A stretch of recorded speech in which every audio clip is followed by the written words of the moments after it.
Hey everyone, it's James, 317 Vapors. Long awaited video. Finally got it back. Finally had a few days to use it and get my opinions on it and everything. And here it is. We're going over the Cyborg today. The DNA20 Cyborg.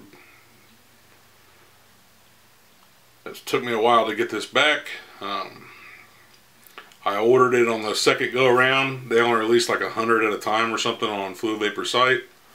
I missed the first one by a few minutes. It was sold out. Couldn't get it. Waited another week and a half or whatever it was, a week, and they released another 100 and I finally got one. So here it is. I got it and it took a couple days to ship it. Got it, and as soon as I got it, I took it out and realized one of the buttons wasn't working properly. The fire button and the up button was working perfectly fine, but the down button was stuck. And I had to wiggle it with my fingernail to get it to push in, and then when it pushed in, it would stick in, and then I'd finally get it popped back out, and then it was just $239 or whatever it is. Yeah, $239 plus the $10 extension rings, 250 bucks. I was kind of pissed. I mean, as soon as I got out of the package, it was messed up. Called Rob, got a hold of him. He sent me back out another one, but it took 2.5 weeks to get the replacement sent back out. So needless to say, I was really frustrated. I mean, he sent me a few accessories for my troubles or whatever, but for a $250 device, I just expect it to work right out of the box. I know shit happens and stuff like that, but it's really frustrating with this mod. But it is what it is. I know that he says that these are shipped out to use, not to look pretty. But again, for $250, I want it to look pretty and be functional. I'm a sucker for you get what you pay for, and if I'm paying $250 plus for a mod, I want it to look good and perform good. So, but I mean, there's a few flaws. It's not perfect by any means. It was my first DNA20 mod. I wanted it, and when I got it in, I'll post a picture here.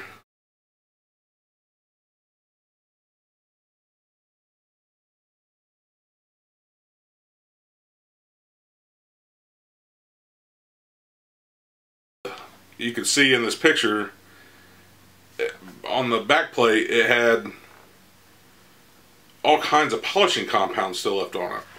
I mean, I just got done polishing all the crud off of it, and the rag's completely black, but I mean, solid black.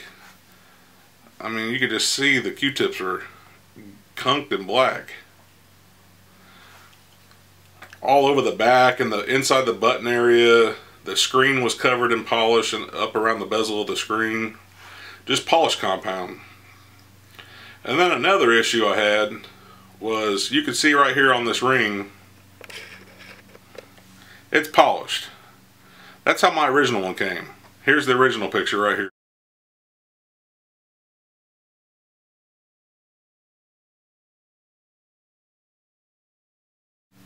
You can see in the original picture that the whole mod was polished.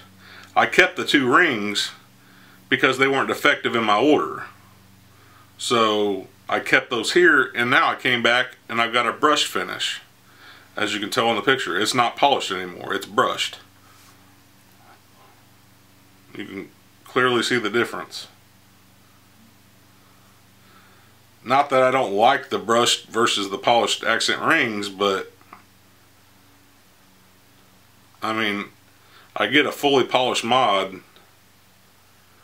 to begin with, and then I get a brushed one sent for replacement. So it kind of threw me off on that.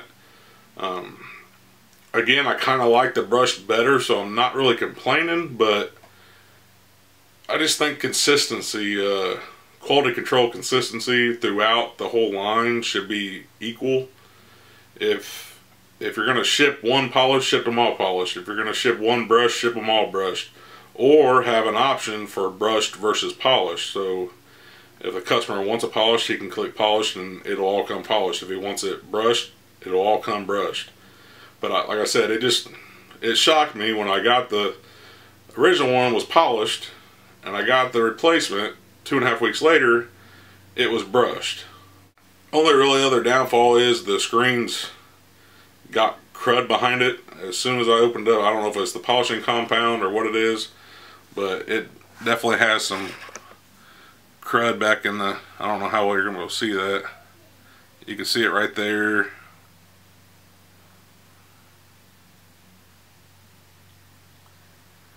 It's just kind of gunky all around the, almost like there's glue or something behind the screen.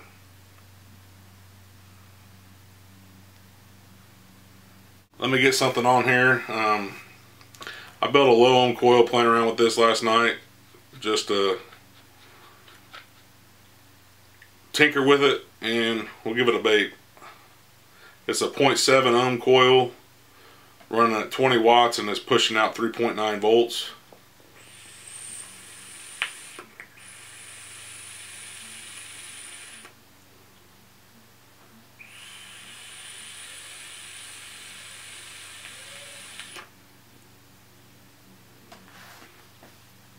So you can see it definitely supplies the power.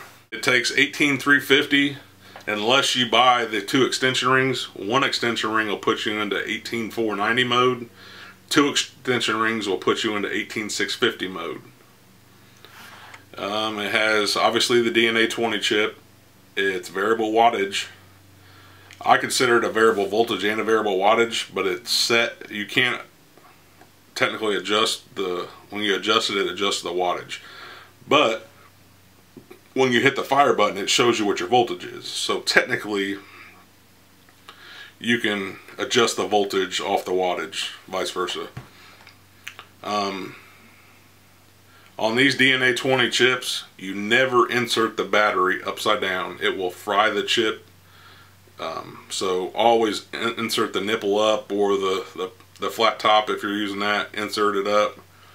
Never positive down, because it will fry the chip in a heartbeat. So the device is 23 millimeters in diameter, and the top cap tapers to 21 millimeters.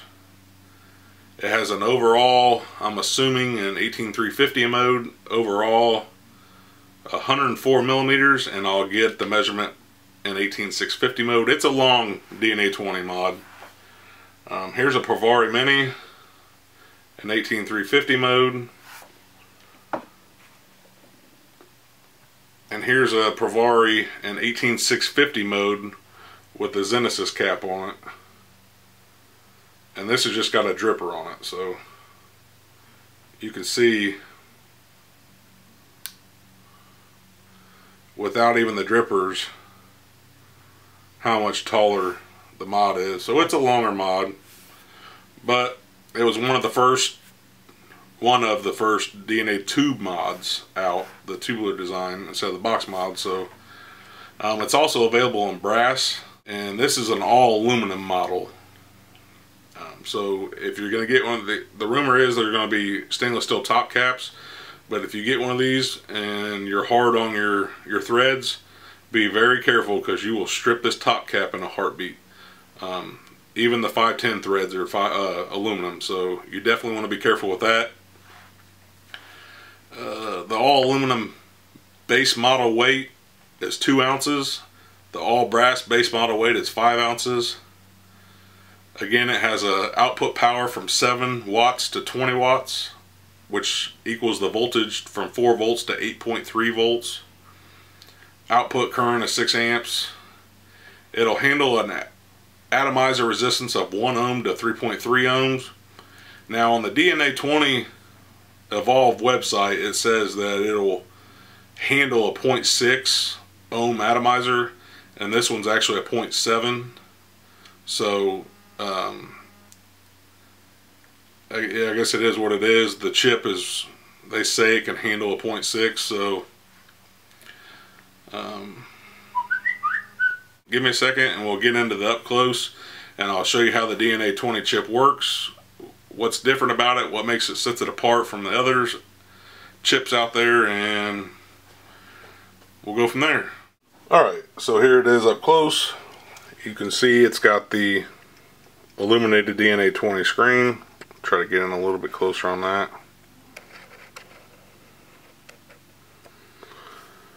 And you can see on the back the buttons.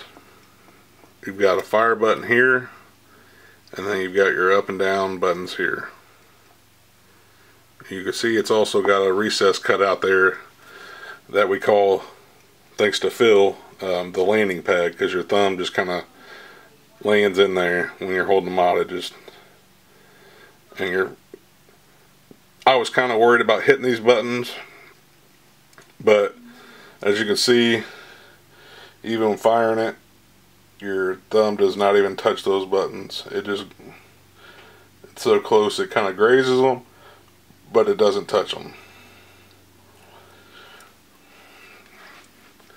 Okay, the DNA20 chip. Right here it's going to show your, up here at the top, or right here it's going to show your battery. Right here at the top it's going to show your ohms. Down here at the bottom it's going to show your voltage, and obviously your wattage. One click up and down, you hold the button and it scrolls faster. It goes from 7 watts all the way up to 20.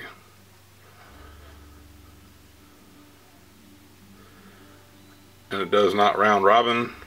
It stops, but you do have an up and down, and it scrolls pretty quick. So let's take it down to 10. Throw something on there and show you the wattage setting.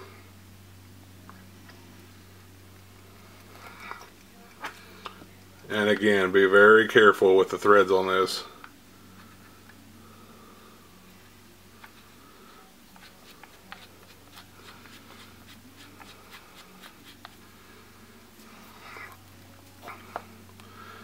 As you can see, hit the fire button once, it shows you it's got a 2.4 ohm atomizer on there.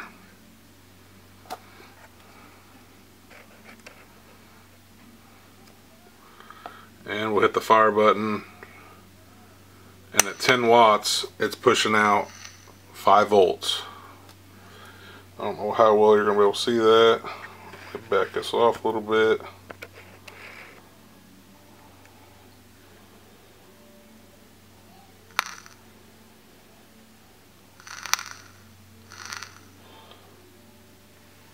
So you can see that the wattage, take it down some. Take it to 8.5 watts.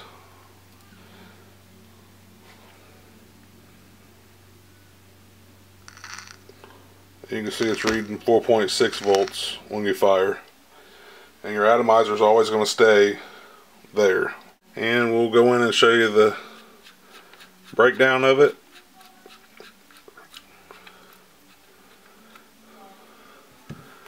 The top cap is removable.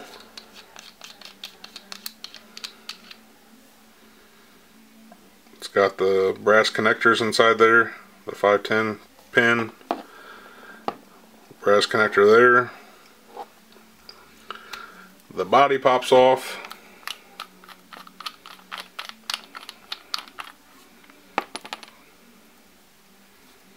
And that's your DNA chip inside there. And then you have your battery and your tube. Now your tubes just have the extensions.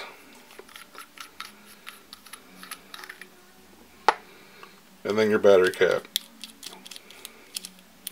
The threads are really great on this. But again, be very careful because it is aluminum.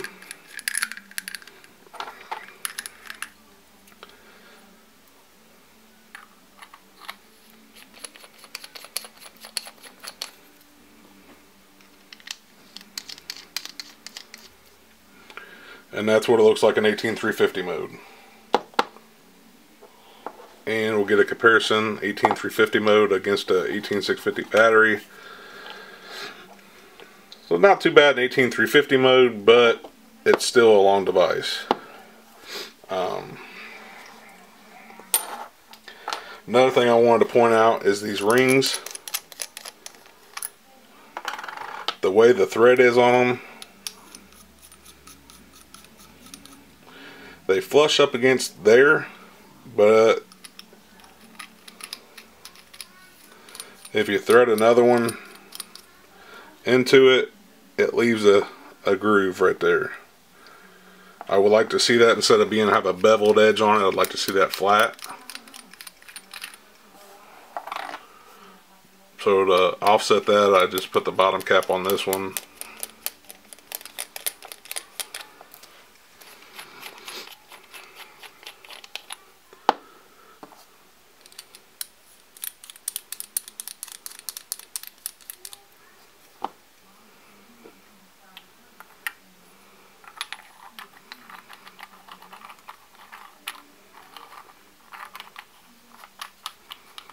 And you can see it says Evolve DNA20 when it turns on.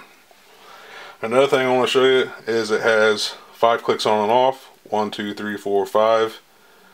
And it'll show screen locked. Click 5 times.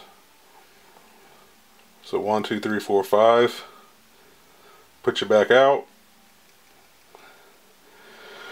And then it also has, if you hold the fire button and the down button together, you can switch it from right mode to left mode. So if you're left-handed, the screen will switch for you. So that's another nice feature. And then, let me switch that back. Same thing, hold the two together till it enters right mode. And then you can hit the other button and the fire button together. It goes from normal mode to stealth mode. Now it's still fire. Let me screw a device on. Get out of locked mode.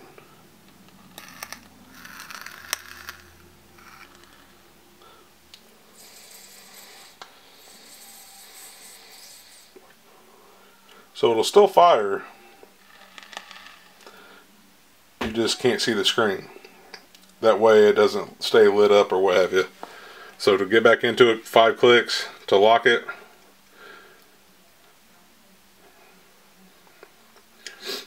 And then get out of stealth mode. And we're back to normal mode. Now this screen will stay lit for 4 minutes. Even if you don't press nothing, it'll stay lit for 4 minutes. And then after 4 minutes, it will dim to, if you put it in lock mode, it dims quicker, but it'll stay this bright right here for 4 minutes. And then after 4 minutes, it dims for like another minute or two to a dimmer setting, and then it goes off. It goes to like a sleep mode. And then as soon as you hit the button, it wakes back up. But you can see right here in lock mode, it already goes to the dimmer. And then it slowly, you can see it slowly just working its way darker, darker, darker.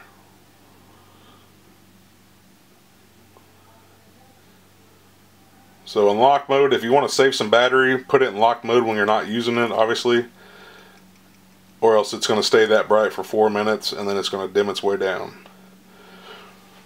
Well, there you go. That's the DNA20 chip inside the Cyborg. Let me switch angles and we'll tell you our final thoughts. So there you go. That's the Cyborg with the DNA20 chip. Again, this retails for $239. And then if you buy the extension rings at the same time, they're $5 a piece. He is going to be offering a mechanical bottom button to where it'll replace the battery cap. And then when you unscrew this from the DNA20 actual chipset tube, you'll be able to turn this into a mechanical. because you could take the top cap, screw it on here, replace it with the bottom fire button, and it'll be a mechanical. So that's where they got the name for the Cyborg, part mechanical and part DNA20. So cool concept, and I'm definitely waiting for the stainless steel top cap and the bottom fire buttons. Again, I had a couple minor issues. I mean, stuff happens, I understand that. I just wish I would have been notified about the finish. I'm not knocking her for that, because I actually like it like that. I actually wish it would have came like that. I'm glad I got the polished rings to kind of break it up, but it does look sexy like that. I like how it's like a matte finish versus the polished. I'm definitely digging it. And I'm loving the DNA20 chip, how universal it is. You can go from 7 watts to 20 watts with the press of a button. I'm running a micro coil on this. And the Pro Tank, and it can handle some power on that Pro Tank with the micro coil in it. It's a 2.4 coil. I think it's like 12 wraps at a 30.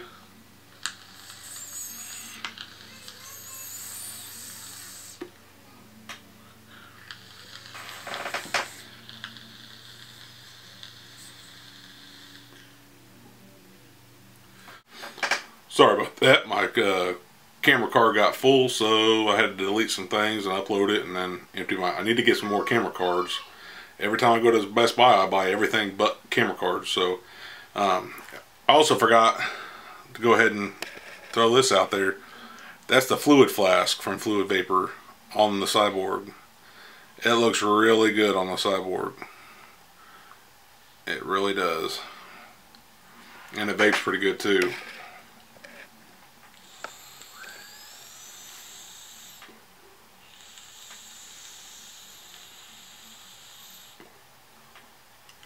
Again, with your wattage, kind of set it, forget it. I could take that, put it on something else, and get the same vape. I'm loving it for the universality for low ohm coils. Not necessarily sub ohm, but more on the lines of low ohm. I built this one playing around with it. I just got a IGO W, nothing fancy. I'm wanting to get a Omega dripper and put on here, but I use my mechs for my sub ohm stuffs. I'm not really, I mean, it's nice because this is protected, but it only go to 0.6, so I'm not going 0.6. This started off at 0.8 and it's down to 0.7. I think once I got juice on the coil, it went to 0.7, but yeah, it's 0.8. So we'll give it another vape.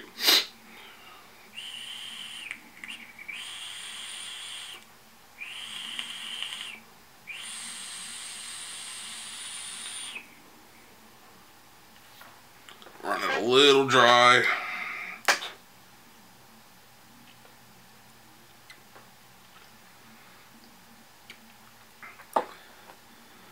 But I just love how universal. I mean, yeah, I could put my dripper on here, run 0.8 ohms, which I normally stay around there.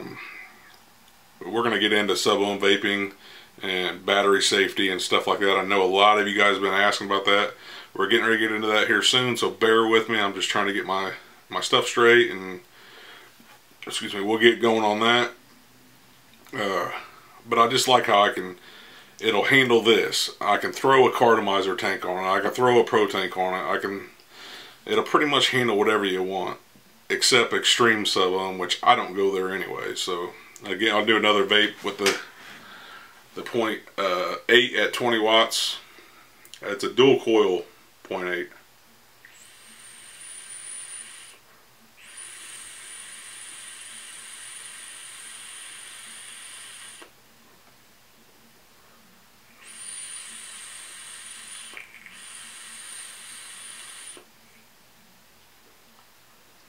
I mean, you can see it throws a ton of vapor. I just love how universal the DNA20 is in general, and I'm a stickler for tube mods. I I mean, I like the box mod. I'm thinking about purchasing a Hannah mod too, just because I do like the box mods. Also thinking about purchasing the Wizard Evolve, but it's really pricey. It's up in the $500 range for a tube. It's all titanium. It's like the Cadillac of DNA20 mods, but I just don't know if I want to go there right now with that price, so we'll see. I don't know yet. But what it is a great vape. It's fun, blow clouds, and then you can switch it to a Pro Tank and it'll still vape it just fine.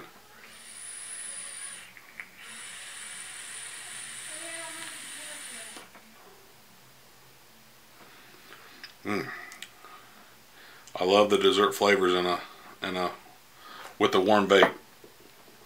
But there you go. That's the Cyborg DNA20. Again, I'm digging the device. I just wish a few things were.